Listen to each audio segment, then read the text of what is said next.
Assalamualaikum warahmatullahi wabarakatuh. Perkenalkan, saya Restetika Pulungan. Saya dari PMPA Masyarakat Islam B dengan NIM 0103222044. Di sini saya akan memperkenalkan hadis Nabi Muhammad SAW dengan dosen pembimbing Dr. Muhammad Iqbal Abdul Muin LCMA.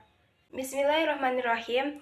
Baiklah, di sini saya akan menjelaskan 4 materi. Yang pertama hadis, yang kedua sunnah, yang ketiga khobar, dan yang keempat atsar. Baiklah, masuklah kita kepada materi yang pertama, yaitu hadis. Hadis secara etimologi merupakan isi masdar dari kata kerja yang berarti komunikasi, percakapan, baik dalam konteks agama maupun duniawi, atau dalam konteks sejarah atau peristiwa dan kejadian aktual.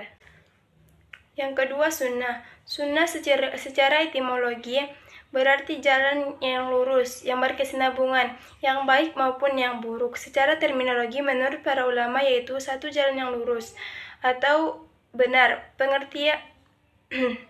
Pengertian sunnah secara terminologi menurut Muhajjinisin adalah segala sesuatu yang dikatakan dengan Nabi, baik berupa perkataan, perbuatan, bentuk fisik, moral maupun perjalanan hidupnya, dari sebelum diangkat menjadi Rasul sampai sesudah diangkat menjadi Rasul. Yang ketiga khobar. Khobar menurut bahasa berarti an-naba, yaitu berita, sedangkan menurut istilah terdapat 3 pendapat. Yang pertama, khobar adalah sinonim dari hadis, yaitu disandarkan kepada Nabi Muhammad SAW dari segi perkataan, perbuatan, takrir, dan sifat. Yang kedua, khobar berbeda dengan hadis. Hadis adalah sesuatu yang berasal dari Nabi Muhammad SAW, sedangkan khobar berasal dari Nabi. Yang ketiga, khobar lebih umum dari hadis. Yang keempat, atsar. Atsar secara etimologi yaitu sisa atau peninggalan sesuatu. Sedangkan secara terminologi ada 2 pendapat. Yang pertama, atsar adalah sinonim dari hadis, yaitu segala sesuatu dari Nabi Muhammad SAW. Yang kedua, atsar. Atsar berbeda dengan hadis, yaitu sesuatu yang disandarkan kepada sahabat dan tabi'in yang berdasarkan perkataan dan perbuatan. Fungsi hadis. Pada masa Rasulullah SAW tidak ada sumber hukum selain Alkitab, Al-Quran, dan Sunnah.